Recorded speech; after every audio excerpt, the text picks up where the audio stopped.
तकरीबन 9:45 बजे हम सब तैयार हो गए। नाश्ता उसके बाद किया गया था। मैंने फन्नी महारत का मुजाहरा करते हुए तहजीब मैल्कम एक्स को कैथी ब्राउन बना दिया था।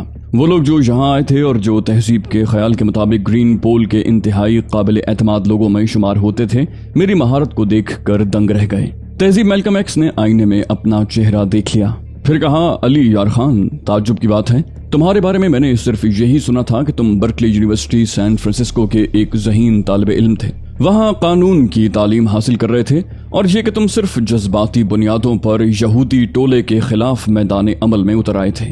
कत्लो गारतगरी भी करना पड़ी थी तुम्हें, लेकिन अब तो ये महसूस होता है जैसे किसी जदीद तरीन मुल्क का जबरदस्त सीक्रेट एजेंट मेरे सामने मौजूद है। मेकअप के फन में तुम्हारी महारत भी काबिल दाद है, तुम्हारा जंगो जदल का अंदाज भी बेनजीर है, और तुम्हारा जहन, उसके बारे में तो अली यार खान मैं जितनी तारीफ करूं कम है। कितनी फुर्ती और बरक रफ्तारी से तुम अमल करते हो, कोई सोच भी नहीं सकता कि दूसरे लम्हे तुम्हारा कदम क्या होगा।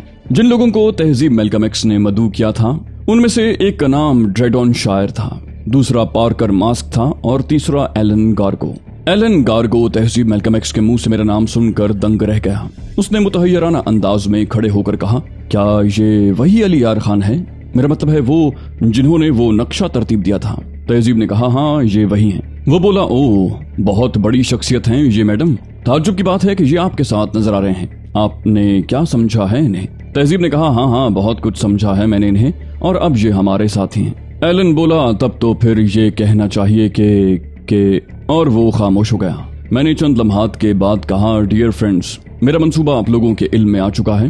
कैथी ब्राउन को बहुत होशियारी से अगवा करके उस जगह ले जाना है जहां उसे तहखाने में रखा जाएगा। आप लोगों को हमारे साथ ही रवाना होना है। हमारे साथियों की हैसियत से आप लोग वहां के मुख्तलिफ ओहदों पर तैनात हो जाएंगे। कैथी ब्राउन के सिलसिले में हमने जो मंसूबाबंदी की है, उस पर अमल दरामद में आपकी बेहतरीन कारकर्दगी ही हमारी मावन साबित हो सकती है। उन सब ने बैक वक्त कहा, आप मुतमईन रहें जनाब, हम लोग भरपूर कोशिश करेंगे। वक्त मुकर्रा पर टेलीफोन मौसूल हुआ और हमें बताया गया कि हमें टाटनी टॉट नामी इलाके में पहुंचना है, जहां बंगला नंबर 107 हमारी मुलाकात के लिए मुंतखब किया गया है। टाटनी टॉट मज़ाफात में वाकई एक तफरीही जगह थी। वहां बहुत से मकानात बने हुए थे। एक खूबसूरत और वसी झील वहां मौजूद थी, जिसके अतराफ को उस इलाके का हसीन तरीन खित्ता कहा जाता था, और वहां की तफरीहात की कहानियां दूर दूर तक फैली हुई थीं। एलन गार्गो ने मुस्कुराते हुए कहा कि वो इलाका उसके काम के लिए इंतहाई मौजू रहेगा। हम सब तैयार होकर टाटनी टॉट के इलाके की जानिब चल पड़े। शहर से तकरीबन 20 मील दूर मज़ाफात में ये इलाका था, लेकिन उसे शहरी आबादी से दूर नहीं कहा जा सकता था। लेकिन इमारत और बागात का सिलसिला यहाँ से वहाँ तक इस तरह जुड़ा हुआ था कि कहीं भी कोई रखना नजर नहीं आता था। यहाँ से मेरा अपना काम शुरू होता था। जब हम बंगला नंबर 107 पर पहुंचे तो अहाते में हमें 2 गाड़ियां नजर आईं। गेट पर सादा लिबास में मलबूस 2 अफराद मौजूद थे, जो चेहरों से ही चुस्त व चालाक नजर आते थे, लेकिन उनका ताल्लुक किसी अफ्रीकी रियासत से नहीं था। प्रोग्राम के मुताबिक सिर्फ मैं और तहजीब एक गाड़ी में उस बंगले के सामने पहुंचे थे। हमारे साथी हमारे पीछे पीछे ही आए थे, लेकिन ऐसे अंदाज में कि कोई उन पर शुबा भी नहीं कर सकता था कि ये हमारे साथी हो सकते हैं। तहजीब को मैंने खास तौर से इस अंदाज में पोशीदा कर दिया था कि उसकी शक्ल न देखी जा सके। फैशनेबल किस्म का एक खूबसूरत निकाब उसके चेहरे पर पड़ा हुआ था, जिसमें उसकी असल शक्ल छुपी हुई थी। गेट पर मौजूद लोगों को हमारे बारे में बता दिया गया था, इसलिए उन्होंने बड़े एहतराम से हमारा इस्तकबाल किया, और फिर उनमें से एक ने मुतजस्सस निगाहों से मुझे और निकाब में छुपी हुई तहजीब को देखते हुए कहा, आप लोगों के साथ कोई और भी है? तहजीब ने कहा, अभी नहीं, लेकिन थोड़ी देर के बाद एक शख्स आएगा, अपना नाम एलन गार्गो बताएगा, उसे अंदर हमारे पास भेज देना। इस इमारत की हिफाजत का क्या बंदोबस्त है? वो बोला, ये कारें एक मकामी कंपनी की हैं और ये इमारत भी उसी कंपनी की है। हम लोग इंतहाई खुफिया तौर पर यहाँ आए हैं। ज्यादा भीड़ इसीलिए नहीं रखी गई कि कोई इस तरफ मुतवज्जे न हो सके। तहजीब ने कहा, गोया तुम दोनों के अलावा और कोई नहीं है। वो बोला, सिर्फ एक खादिमा है जो अंदर मौजूद है। मैंने पूछा, हमारे लिए क्या हिदायत दी गई हैं? वो बोला, कहा गया है कि आपको एहतराम से अंदर पहुंचा दिया जाए, और कैथी आ चुकी हैं। मैंने कहा, और मिस्टर मोबाई? उनमें से एक ने जवाब दिया, उनके बारे में मादाम कैथी आपको इत्तला देंगी। उसी वक्त अंदर की जानिब से मुलाजिमा आती हुई नजर आई। ये एक जवान उम्र स्याहफाम लड़की थी। उसने कहा, मैडम आप लोगों को तलब करती हैं। मैंने कार आगे ले जाकर पोर्च में रोक दी, और उसके बाद हम नीचे उतर आए। मुलाजिमा हमें लिए हुए ड्राइंग रूम में दाखिल हो गई। जहां कैथी ब्राउन मौजूद थी। बोली, हेलो मिस्टर पार्को। हेलो मिस मैल्कम एक्स, कैसे हाल हैं तुम्हारे? मैंने मुस्कुराते हुए कहा, बिल्कुल ठीक मैडम। ये इत्तेफाक है कि आपसे तन्हाई में मुलाकात हो गई। हम आपसे तन्हाई में मिलना चाहते थे। कैथी ने कहा, जरूर। फिर मुलाजिमा से कहा, तुम जाओ, मेहमानों की तवाज़ो उसी वक्त होगी जब मिस्टर मोबाय आ जाएंगे। और मुलाजिमा अदब से गर्दन झुकाकर बाहर निकल गई। मैंने पूछा, मिस्टर मोबाय कहाँ हैं? वो बोली, कुछ खास मसरूफियात हैं, अभी थोड़ी देर में वापस आ जाएंगे। मैं तुम्हारे इस्तकबाल के लिए मौजूद हूँ। फिर कैथी ने अजीब सी निगाहों से तहजीब को देखते हुए कहा, जिसने अभी तक निकाब नहीं उतारी थी और शायद ये बात कैथी ब्राउन को उलझन में मुब्तला कर रही थी। उससे रहा न गया तो वो बोली, इत्मीनान से बैठो मिस मैल्कम एक्स, ये निकाब क्यों डाल रखी है तुमने अपने चेहरे पर? तहजीब ने कहा, हमें इसी की वजह से तन्हाई दरकार थी मैडम। फिर उसने मेरी तरफ देखा। मैंने गैर महसूस अंदाज में गर्दन हिला दी। चुनाचे तहजीब आगे बढ़ गई। उसने कैथी ब्राउन के करीब जाकर चेहरे से नकाब हटा दी और कैथी ब्राउन बुरी तरह चौंक पड़ी। अरे ये क्या? तहजीब ने मुस्कुराते हुए पूछा, क्या ख्याल है मैडम, कैसा मेकअप है?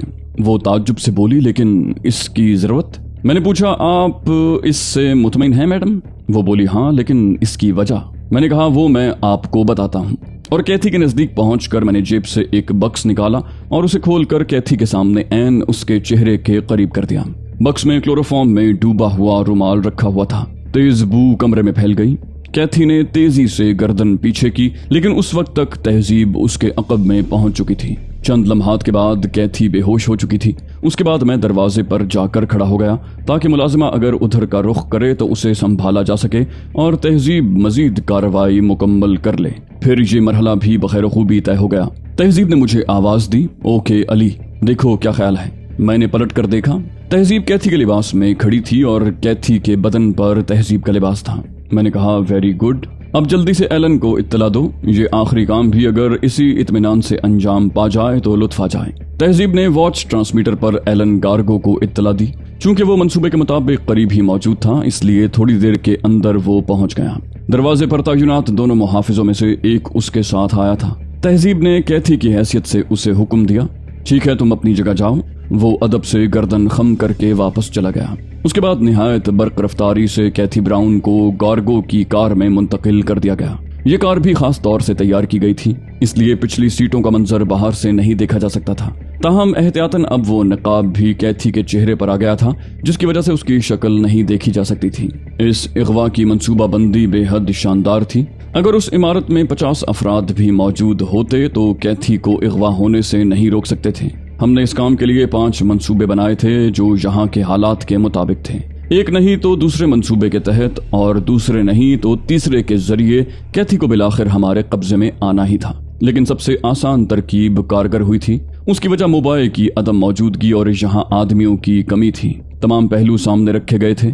अगर मोबाइल मौजूद होता और कैथी के इगवा का मौका न मिलता तो आखिरी शक्ल ये थी कि तहजीब कैथी की शक्ल में मोबाइल के सामने आ जाती और उसे इस सिलसिले में एक कहानी सुना दी जाती, जिसके तहत कैथी को साथ लिया जाता और फिर तहजीब उसकी हैसियत से वापस पहुंच जाती। ये आखिरी मंसूबा था जो सिर्फ मोबाइल के इल्म में बहालत मजबूरी लाया जाता, लेकिन असल वजह उसे भी न बताई जाती। अब जो काम हुआ था वो इस सिलसिले में सबसे मौसर था। इस तरह मोबाइल को भी हकीकत का इल्म नहीं हुआ था और तहजीब बाआसानी कैथी की जगह पहुंच गई थी। एलन गार्गो चला गया तो मैं और तहजीब अंदर ड्राइंग रूम में आ गए। उसे रुखसत करते हुए मैंने कहा था कि अब सिर्फ तुम्हारा काम रह गया है दोस्त, जो बहुत कठिन होगा और इस पर हमारी कामयाबी का इन्हिसार है। उसने जवाब दिया। फिर हमने ज्यादा गुफ्तगू करना मुनासिब नहीं समझा। वॉल्टो मोबाइल काफी देर में आया। वो तन्हा नहीं था, 2 अजनबी हसीन लड़कियां उसके साथ थीं। चंद और अफराद भी थे, लेकिन ड्राइंग रूम में वो तन्हा ही आया था। खुशगवार मूड में था। ड्राइंग रूम में दाखिल होकर उसने चारों तरफ देखा। मिस मैल्कम एक्स कहाँ हैं? तहजीब ने कहा, वो वापस चली गई। उसने पूछा, क्यों? तहजीब ने कहा, उसका जाना जरूरी था, मैंने उससे गुफ्तगू कर ली थी। मोबाइल ने कहा, तब फिर जरूरी गुफ्तगू? वो बोली, मिस्टर पार्को उसके दस्ते रास्त हैं, उसने इन पर मुकम्मल एतमाद का इजहार किया है। मोबाइल ने कहा, मैं खुद भी इस शख्स से बहुत मुतमईन हूँ। बैठो, पैट्रिक को बुलाओ। तहजीब ने दीवार में लगा हुआ एक स्विच दबा दिया। मैंने तारीफी निगाह से उसे देखा। इस दौरान उसने गहरी निगाह से एक एक चीज का जायजा ले लिया था। मुलाजिमा अंदर आ गई। तहजीब ने कैथी के लहजे की बेहतरीन नकल उतारते हुए कहा, पैट्रिक को भेजो, और मुलाजिमा बाहर निकल गई। चंद लम्हात के बाद एक स्याह फाम अंदर आ गया। उसके पास चमड़े का एक ब्रीफ केस मौजूद था जिसे उसने एक मेज पर रख दिया। मोबाइल ने कहा, मुकम्मल तौर पर काबिले एतमाद है पैट्रिक, बचपन से मेरे पास है। मैंने इन तमाम लोगों को अपने नजदीक से हटा दिया है जो मेरे पुराने शनासा नहीं हैं। मैंने कहा, ठीक है मिस्टर मोबाइल, हमारी इत्तला के मुताबिक आप ग्रीन पोल के प्रोग्राम से मुत्तफिक हैं। उसने कहा, हाँ बेशक, मैंने इस मंसूबे पर जितना गौर किया है उतना ही मैं उससे मुतासिर हुआ हूँ। यूं महसूस होता है जैसे उसके अलावा अपने दुश्मनों को सामने लाने की और कोई तरकीब नहीं हो सकती। मैंने कहा, तब मिस्टर मोबाइल, हमारे आपके दरमियान आखिरी बातचीत हो जानी चाहिए। वो बोला, मेरी बहन भी इस बात से पूरी तरह मुत्तफिक है, चुनाचे तुम इस सिलसिले में जो करना चाहते हो करो। मैंने कहा, एग्रीमेंट साइन हो जाए तो हम अपने काम का आगाज करें। मैंने कागजात निकालकर मोबाइल के सामने रख दिए। तहजीब ने कैथी ब्राउन की हैसियत से वो कागजात पढ़े और मोबाइल के सामने रख दिए। वो बोला, क्या ख्याल है कैथी? कैथी ने कहा, हर तरह से मौजूद, हमें इन पर कोई एतराज नहीं है, लेकिन उसके बावजूद आप एक निगाह इन्हें देख लें। वो बोला, तुमने देख लिया है, काफी है, खास खास बातें मुझे बता दो। वो बोली, ग्रीन पोल को तयशुदा मुआवजे की आधी रकम पेशगी अदा करना होगी। मोबाइल बोला, हम पूरी रकम अदा करेंगे। और कुछ? वो बोली, चूंकि ग्रीन पोल इस मंसूबे को ऑपरेट करेगी, इसलिए तयशुदा उसूलों के तहत आपको उनकी हर तजवीज से इत्तेफाक करना पड़ेगा। प्रोग्रामों के बारे में किसी से मशवरा करना खतरनाक तस्वुर किया जाएगा क्योंकि ग्रीन पोल किसी पर भरोसा नहीं करेगी। मोबाइल ने कहा, ये मुश्किल मरहला है। तहजीब ने कहा, नहीं मोबाइल, मैं इससे मुत्तफिक हूँ, ज्यादा से ज्यादा मैं तुम्हारी मुशीर रह सकती हूँ। मोबाइल बोला, इस पर तो ग्रीन पोल को एतराज नहीं होगा। मैंने कहा, नहीं मिस्टर मोबाइल, इसलिए कि मैडम कैथी को आप ही की शख्सियत का एक हिस्सा तस्वुर किया जाता है। मोबाइल ने कहा, जनरल टेरिस मेरा अहम आदमी है, वो मेरे अहम तरीन हालात का राजदार है, उसके जरिए मैं जवाबी इनकलाब बर्पा करूंगा। ये सब कुछ उससे भी पोशीदा रखा जाएगा। मैंने कहा, हाँ मिस्टर मोबाइल, उस वक्त तक जब तक ग्रीन पोल उसकी तरफ से मुतमईन ना हो जाए। मोबाइल ने कहा, बाद में वो इस बात को महसूस करेगा। मैंने कहा, अगर वो आपकी बेहतरी का ख्वाहां है तो उसे महसूस नहीं करना चाहिए। गलती उससे भी हुई है। मेरा इशारा उस सेक्रेटरी की तरफ है। मोबाइल सोच में डूब गया। एक लम्हे के तामुल के बाद वो बोला, ठीक है, मैं इत्तेफाक करता हूँ। मैंने कहा, अब कुछ सवालात मैं करना चाहता हूँ मिस्टर मोबाइल। मोबाइल सवालिया अंदाज में मुझे देखने लगा। मैंने कहा, क्या फौज में आप ऐसे लोगों की निशानदही कर सकते हैं जो आपके हमदर्द हों और उन्हें भी जिन्हें आप दुश्मन तस्वुर करते हैं? वॉल्टर मोबाइल बोला, उन लोगों से तुम्हें आगाह रखना जरूरी था, इसलिए। फिर उसने पैट्रिक की तरफ देखा और पैट्रिक ने ब्रीफ केस खोलकर सामने रख दिया। फिर उसने ब्रीफ केस से सुर्ख रंग के कीमती फाइल कवर निकाले और उन्हें मोबाइल के सामने रख दिया। वो बोला, गोयटे हिल की फौजों के तमाम बड़े जर्नल्स और अहम ओहदेदारों के हालात जिंदगी और उनकी शख्सियत माँ मेरे रिमार्क्स के उन फाइलों में मौजूद है, तुम उन्हें देख सकते हो। मैंने फाइल समेट कर ब्रीफ केस में रखते हुए कहा, ये मेरे लिए कारआमद होंगे। वो बोला, और कुछ? मैंने कहा, जी हाँ, सबसे अहम, आपको खुद अपना एक डुप्लीकेट फराहम करना होगा जो आपकी जगह काम करे। खुद आपका तहफ़्फ़ुज़ ग्रीन पोल करेगी और आपको सूरत हाल से आगाह रखा जाएगा।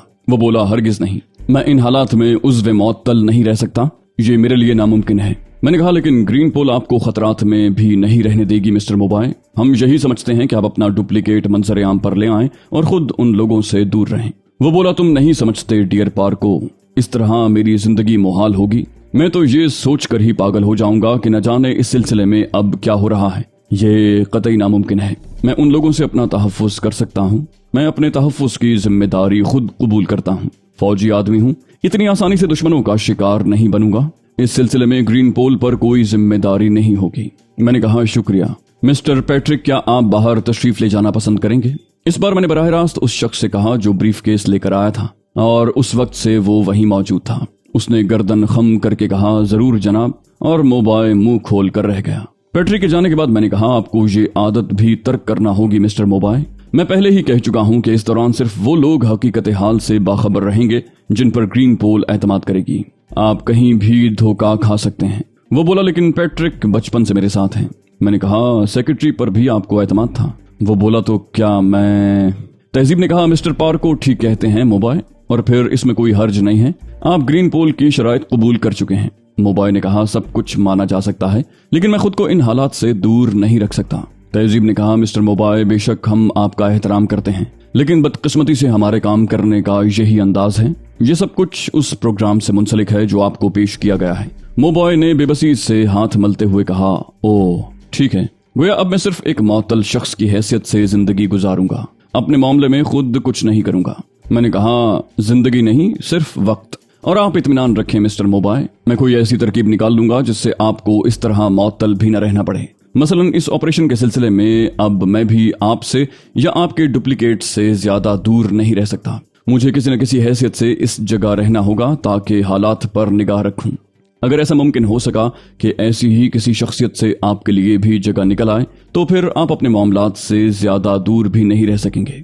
والٹو موبائے نے کہا ہاں میں اس کے لیے تیار ہوں، بلکہ یہ بے حد دلچسپ ہوگا میرے لیے۔ اس شخص کے بارے میں نے اندازہ لگایا تھا کہ یہ کسی حد تک احمق ہے، خود پر بہت زیادہ بھروسہ کرنے والا، لیکن کارکردگی میں صفر۔ بہرحال گوئٹے ہل کی دولت کام کر رہی تھی اور میں اپنے استحکام میں مصروف تھا اور خود کو کافی مطمئن محسوس کر رہا تھا۔ چند لمحوں کے توقف کے بعد موبائے نے کہا اب بات میرے ڈپلیکیٹ کی ہے تو اس کے لیے کیتھی کی حیثیت سے تہذیب نے کہا نہیں موبائے، اس کے لیے بھی ہمیں گرین پول سے ہی درخواست کرنا ہوگی۔ موبائے نے کہا کیا تم گرلین کو بھول گئیں، میرا ایتھلیٹ دوست جو سان فرانسسکو میں حکومت امریکہ کا مہمان رہ چکا ہے؟ کوئی نہیں سمجھ سکتا کہ یہ میں نہیں ہوں جب تک کہ میں خود وہاں نہیں پہنچ گیا۔ وہ ہنس پڑا، وہ غالباً پورا واقعہ سنانا چاہتا تھا لیکن کیتھی نے اسے روک دیا۔ بولی نہیں، اس میں کوئی شک نہیں ہے کہ ہم خود یہ انتظام کر سکتے ہیں، لیکن گرین پول کو مکمل اختیارات دینے کے بعد ہم خود کچھ نہیں کریں گے۔ موبائے خاموش ہو گیا۔ تہذیب پھر بولی مسٹر پارکو، میں بذات خود آپ کے ساتھ چلوں گی تاکہ میرا بھائی زیادہ مطمئن رہ سکے۔ آپ کو اس پر تو اعتراض نہیں ہوگا؟ میں نے کہا نہیں میڈم، اس پر مجھے کوئی اعتراض نہیں ہے۔